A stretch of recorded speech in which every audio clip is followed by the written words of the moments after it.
Hey, welcome back to another episode of the High Ticket Woman. Debbie Cottle here. Today I have with me Ashley Hudson. Ashley is a social worker who lives in Denver with her husband and her two children. And she has a practice that she calls Pearl in Process, which we're going to ask her all about. And in that practice, she treats trauma, difficulties with sexual functioning, perinatal mood and anxiety disorders. And she uses a web of storytelling and practical teaching to do this so that she can equip individuals and their support systems to properly detect and respond to life's challenges with compassion. She's about to defend her PhD, which is a big deal, everybody. So I'm amazed that she took the time to come out and be on the podcast here because she's probably drowning a little bit or a lot Yeah. in school stuff right now, but that PhD is going to be in clinical sexology. So we're going to talk about sex today, everybody. And she actually provides therapy both virtually and in person to not just Colorado. How do you say people from Colorado, Ashley? Colo- Coloradians? Coloradians, Colorado, I don't even know. Anyway, not just people who live in Colorado, but people who are in Texas and looks like North Carolina, right? Yeah. You and you've also written several books, which well, maybe Mhm. we need to talk about your books too today, Ashley, and those are available on Amazon. Ashley, wow, that's a lot. So welcome to the High Ticket Woman. I'm really amazed that you were able to come on here knowing how swamped and busy you are. Thanks, Debbie. I'm really grateful to be here. I love talking about the subject. So Awesome. always Well, I love your analogy, the Perlin process. That's a super interesting analogy. So tell us more about that. Let's start this whole thing off with where you came up with that analogy. okay. Yeah. Wow. So that would take us back to 2015, around that time. So about 10 years ago, I got pregnant and had my daughter. All of it was planned, super healthy pregnancy. Ended with me having really severe postpartum depression. And at the time, I was already a licensed provider and had no ability to see the signs in myself. Um, and also, the closest support group was 45-minute drive, and I lived in a very busy city, large city, Denver. So anyway, it was very discouraging. I felt very alone, and during that time, I spent a lot of time worshiping and spending time with the Lord and just crying out for relief. And I really felt prompted. I'm from North Carolina and grew up around a lot of pearls. That's what a lot of women wore there. And I would wake up every day, and despite how I felt that day, I would always put on my pearl earrings and go on a walk and just listen to worship for literally hours. And it was a constant reminder of in the dark, what felt really dark and really lonely, that the Lord was forming something really beautiful and I couldn't see it yet. And so that was kind of, I guess, a ritual or a practice I tried on. And fast forward to 2018 was when I started my practice, my private practice. And when I launched it, my sole focus was on perinatal mood and anxiety disorders, which a lot of us who do specialize in that have our own personal stories similar to mine. And so I started seeing a lot of other women, and it just felt honestly really obvious to me, I guess, to name it Pearl and Process, because I do feel like it's in those really dark, or what might feel really dark and really isolating moments, that the Lord might bring forth beauty and strength and resiliency. And so, yeah, that's how I. Love that. What's one of the things I think that's so fascinating about that metaphor is that a pearl is actually formed through pressure, Mhm. the pressure within the shell. So how how do you use that analogy in your session in your work with people? Like how do you talk about that process? I'm curious how that works. Mhm. Sometimes it's when it comes up really naturally. I never want to invalidate or draw on silver linings when someone's in the middle of grieving or what feels like suffering. Um, I will use it as a moment of sometimes I'll tell that story. Sometimes I'll say like, we can't see it yet, but you are living in a lot of pressure and a lot of what feels really dark and lonely. And we serve a good God, and He turns all things to beauty. And He is forming something in you right now that is powerful. So, what was the full process for you of sort of coming out of that postpartum depression and then and realizing, that there was beauty being formed inside of you? Because that, I mean, there's a lot of women I think that experience this, and depression, as you know, can seem so dark at the time. Like there's no light at the end of that tunnel or at the bottom of that deep pit, however you view it. How do you how well, back to your own personal journey, was there like a turning point that you began to realize like I'm gonna be okay? I think it was the moment that I started involving professionals. So the moment I started going to a therapist, I started opening up about some of the scary thoughts I was having. Um, I started talking to my husband and my best friend a lot about what Mm. was going on. Um, I I talk a lot about how when I called my provider and told them that what I was experiencing and how I was having suicidal thoughts and I was feeling really scared, they treated it like I was having a heart attack. They were like, "You drive right over here, and we're going to meet you, and we'll see you in 10 minutes." And so When you say provider, you're referring to your my therapist. my midwife actually, when Oh, I your called midwife. or Okay. my OBGYN, because Hmm. at the time, yeah, I was still they were the only ones I knew to call. Mm. And they got me right in literally within 30 minutes and got me connected to a therapist. And, for Mm. some people, medication is a really effective and important strategy for healing. And for me, it was really an important part of my process. I moved home for 6 weeks and my mom came out and she flew me back to North Carolina because my husband had a very demanding job at the time. And um, she really helped me climb out of it. And so I think it was involving community and being really transparent about what felt. I mean, it felt taboo to, say I don't love motherhood. That's a really taboo thing to say out loud. And yeah, so for me, involving community. What percentage of people that you work with now is around perinatal depression and postpartum depression? Mm. Probably 75% of my practice, 80% is Wow. our parents. That's starting to shift a little bit Mhm. because of my focus now on sexual health. But to the majority of even the population I treat surrounding sexual health, and that was my goal and my hope, are perinatal clients. So Mhm. working a lot with moms who Mhm. are 0 to 10 years postpartum um, on on sexual health. Let's shift over and let's talk about sex. Yeah. So, this can often feel really taboo.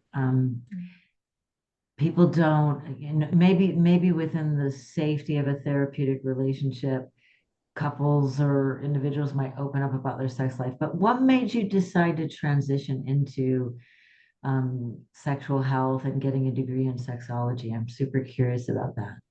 Yeah. Um, for me, I was seeing a lot of patterns in therapeutic space where women were stumbling on a lot of surprising sexual challenges that they didn't expect, that nobody prepared them for, that nobody ever talked about. The church has not been known for their ability to talk about sex. Right. And so really seeing a gap in education and support for women and couples was a driving force. And honestly, I was noticing some patterns of women having this like, wait, why am I even worried about this or wondering about this? I just grew a baby. But the tension of like, but I also really want to be a woman and connect with my partner again. And um, I Can we wanted to identify some of those challenges? So just because I know there are yeah, listeners going, well, what are we talking about? And are they the same as my child, the things that I'm sure. struggling with? Yeah. Really common ones are desire discrepancies. So one partner wanting to connect sexually more often than the other partner. One that I would see a lot would be sexual pain after childbirth or that was pre-existing, and they were really anxious about a resurgence of that pain in the postpartum season. Almost an identity crisis of now I'm a mother, so I need to focus on my baby. And also, I have this tension because I still want to be a woman. Like, I don't want all of me to just disappear into this baby. I want to be intentional about having an identity as a woman and having a marriage. I want to prioritize my marriage and learning or figuring out that dynamic and that inner struggle is something I work a lot with women on. And just learning what I think for all coping skills, I talk a lot to parents about how we almost have to translate those into the postpartum season because, meditating or having a quiet time for 30 minutes is no longer an option when there's a baby screaming, Yeah. next door. And so adapting those, and we do the same thing a lot with sexual connection. How do we adapt for this season, our sexual connection to fit what parenthood is like? So those are some of the challenges I'm referring to. But Yeah. I mean, there's a lot going on in what you just said, right? So, and that's interesting to me because I never, God never blessed me with children. So that's not something that I ever went through or experienced. But I have worked with so many clients over the years where these issues come up constantly. So, do you work with couples in this issue, or do you work specifically with women, or is it a mix of both? it's really a mix of both, and it's very dependent on what women are experiencing. With my research for my dissertation, I focused on specifically postpartum women who are coming out of what we call the purity culture movement, which I won't spend a ton of time educating on Mhm. because that's not what necessarily that would take all day. But Yeah. I'm really specifically talking about women who grew up in the church and were conditioned around some of the sexual teachings that the church did offer, which is this really strange paradox of silence and extreme teaching on sexual suppression, and just the long term impacts and what that looks like for moms.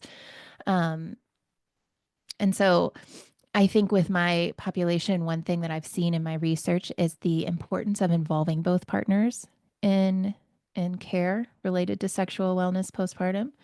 And part of the reason for that is women are oftentimes experiencing heightened brain fog and the mental load of motherhood. And the last thing they want to have to do is educate their partners on what to do in the bedroom. So, Yeah, and also, don't you think that some of it is that that even feels taboo? Like, feel like I can't. I can't talk about what feels good. That's embarrassing. Like nobody's ever educated me on what's normal other than what I've seen in on TV or in books, like do you encounter that a lot where maybe both men and women really they're missing some sex education? I mean, they got it in school, but that wasn't always necessarily healthy either, but just some like the inability to talk to each other about their body, what feels good, what they like, what they don't like, mhm. all of that. Yeah, absolutely. I mean, pleasure was in some ways villainized, especially in the church, but particularly sexual pleasure. And for women, I even see this in the research. We talk a lot more about sexual functioning than we do sexual pleasure. Mm, And it kind of reinstates like, you're just here to please other people, right? You're just here to function sexually, not to experience pleasure. A lot of us are socialized to be people pleasers, people pleasurers, mhm. and we forget our own pleasure in the midst of that. And so it's really important to help people tune into pleasure. And for A lot of folks in these spaces where even talking about sex is really hard will start I people laugh at me because I start with like, let's bring in your favorite candy. Bring in your favorite soft pajamas.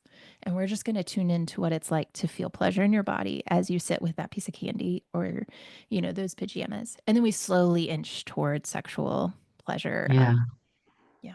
It can be such an uncomfortable, embarrassing kind, I think, kind of conversation. Now, I think there's a real connection between emotional safety in a marriage and emotional intimacy and sex and the ability to enjoy sex. Would you agree?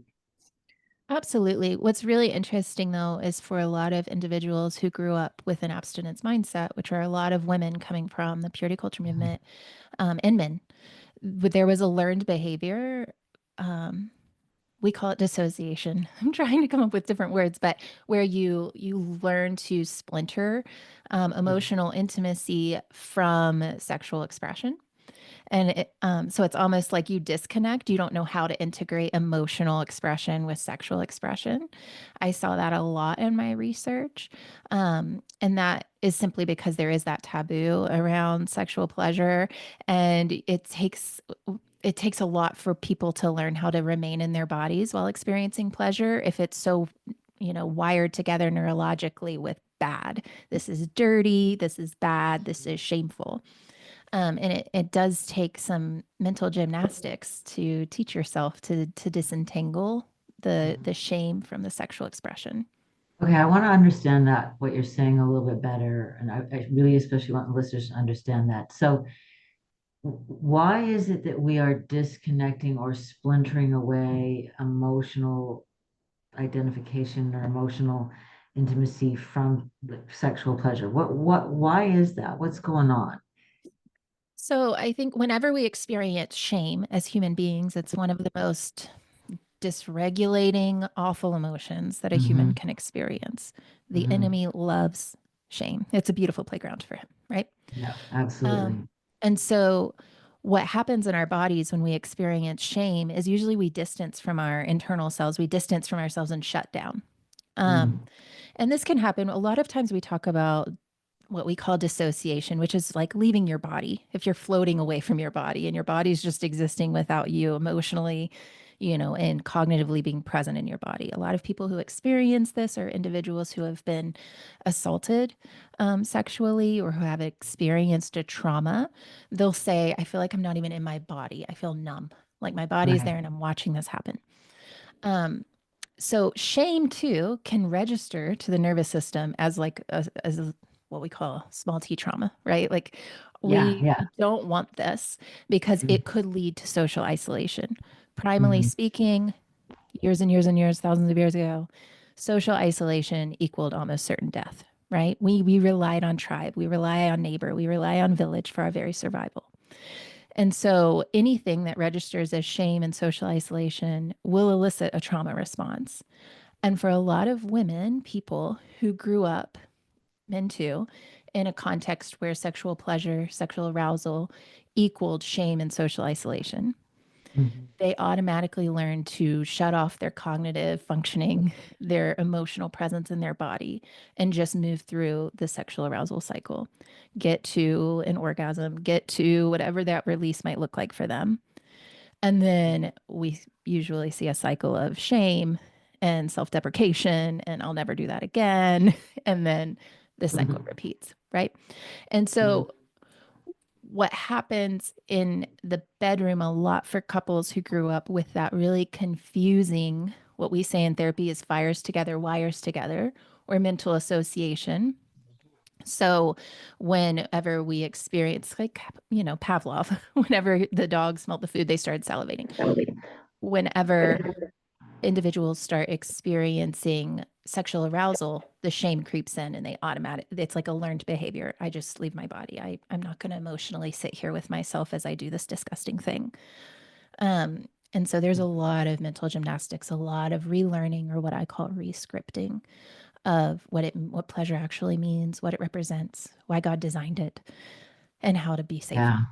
Yeah. And what you just said is key. God created sex. So it isn't meant to be considered as something shameful or awful. Mhm. Yeah, which leads me to my next question. How do you weave in your faith-based value system with your clinical tools? How do you create a space for faith with your faith without necessarily assuming it's part of your client's journey even? Yeah, that's a good question. I mean, I think it's the same as how I was practicing before I did the sex therapy. You know, we do have to kind of be really aware as a clinician, you know, where our clients coming from, where the individual's coming from, where they're at that moment, how we can sit with them in a way that feels attuned and safe. Mhm. Um, and so I never, you know, my job is to provide therapy, not to provide, you know, pastoring or even discipleship. I'm very clear about my role. Yeah. And I meet the client with, you know, where they are at. And not all my clients are believers, by the way. I serve a broad range of clients Yeah. and individuals. When people ask me, you know, spiritually, or where are you in your conviction of this? And it feels relevant to the treatment, I will provide resources to them that I feel are relevant that will address topics on all sides. Here's, you know, a resource that's kind of left leaning or kind of right leaning or, you know, and I'll provide all of it. And I'll say, I want you, because a lot of times people are told what to believe rather than given the dignity of seeing all sides and landing there. And I actually trust that God's big enough to like meet with people and help them land where he wants them. Mhm. And so that's usually what it looks like in the context of therapy for me is giving people all angles and letting them lean into them. You mentioned the purity movement a little bit ago. How do you handle somebody who comes to you and they are deeply convicted um, with the belief that sex is for marriage and Mhm. that is woven into the scriptures and that is God's intent, that sex is for marriage. Mhm. How do you take that conviction as you begin to educate them about sex and emotional identification and emotional intimacy and all of the other things that you're addressing with them? Yeah, I think if it's a client that's married, then that's, you know, like, yeah, sex, that makes sense. How does it feel Mhm. to be married and get to have sex? Mhm. And for that to feel safe. Does it feel safe? If not, like in my dissertation, I talk about moving from rigid rules to a values framework. So many of us operate, which we would kind of call legalism, on this internalized rigid rules, can do this, can't do that, and really moving people more toward like kingdom mindset. What are the values of the kingdom? How are they written into the scriptures? And how do you want to be with those values? How do you want to express those values in the world? Um, if someone's coming to me and they carry that conviction and they're not married and they're grieving that they're not married, I mean, no matter what the conviction is, if someone comes to me with a conviction that I don't have, but they do, I'm never going to talk someone out of a conviction. I don't think that that's therapeutically supported in any way. Um, Yeah. unless the conviction is, you know, one of my participants came from a church where domestic discipline was encouraged, which is Mm. the church says it's okay for the husband to physically discipline and abuse the wife, Whoa. right? I Um, didn't know that existed out there it still. does. It does. Wow. And so if it was a conviction like that, I would challenge, you know, I would challenge from a safety Mhm. perspective. But if it's a Mhm. conviction on sexual functioning and they're feeling uncomfortable with that conviction, I think we just explore the discomfort. Where's that discomfort coming from? Um, Yeah. and and let's just revisit your values framework. Why do you think God created sex and pleasure? What does that mean? Um, yeah. So that's kind of I'm still going to offer holistic lifespan sexual education to all humans that come to me, despite their relationship architecture, if they're you Yeah. know in a relationship or not. I just think that Yeah. that's kind. Um, Right. but yeah. So let's go back to the whole concept of resilience, which is really what the whole metaphor or analogy of the pro and process is about. What do you say to people? I mean, because life gets confusing, life gets uncomfortable, life can be full of uncertainty and doubt. What do you say to people to help them lean into that? Because we're really not hardwired to lean into struggle. We want to escape it. We want to run the other direction.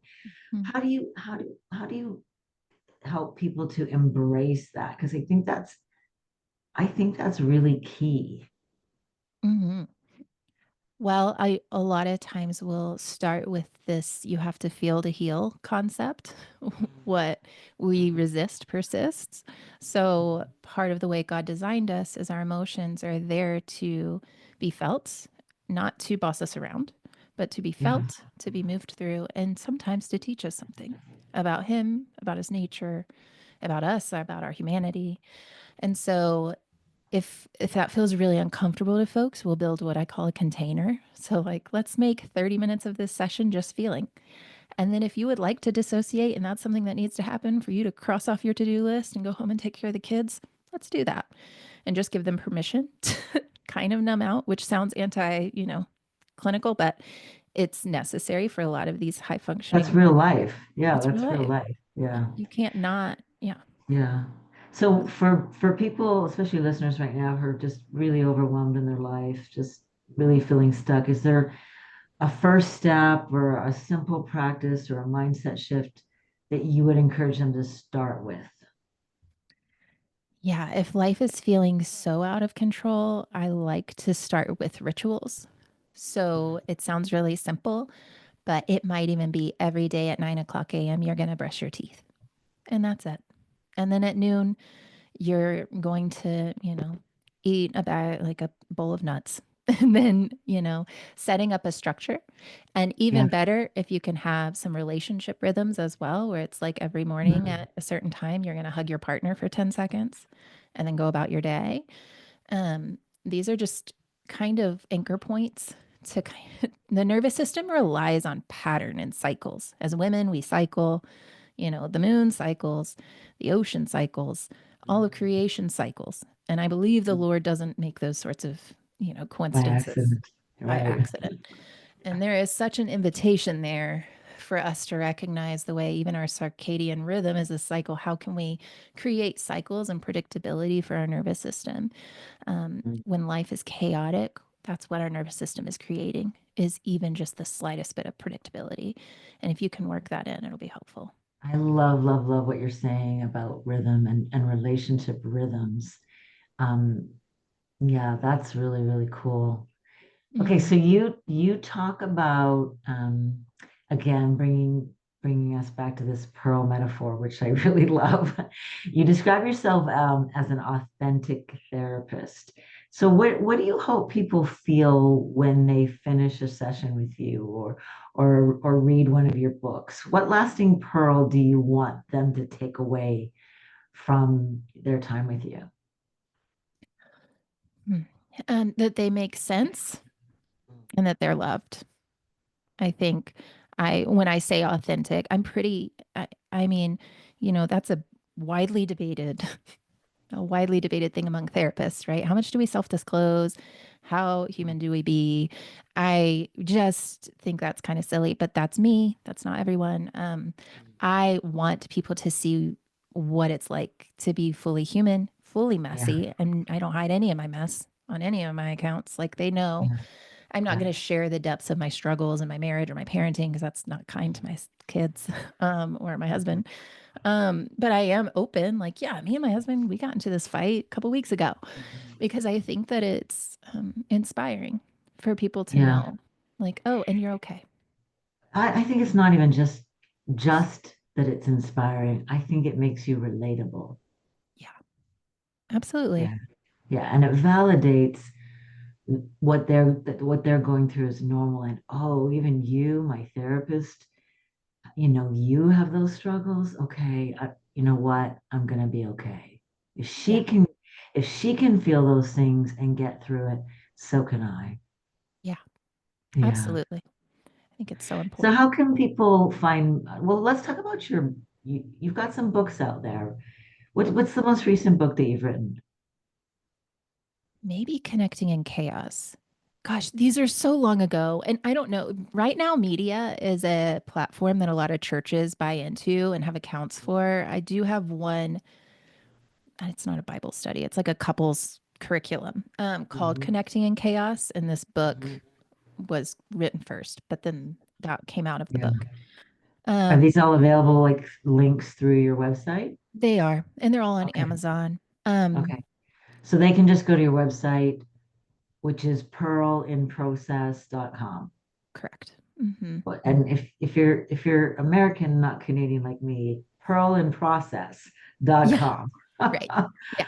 Okay. All right, cool. So let's wrap up with this. If you could leave each listener with one hope-filled message about being in process, what would it be?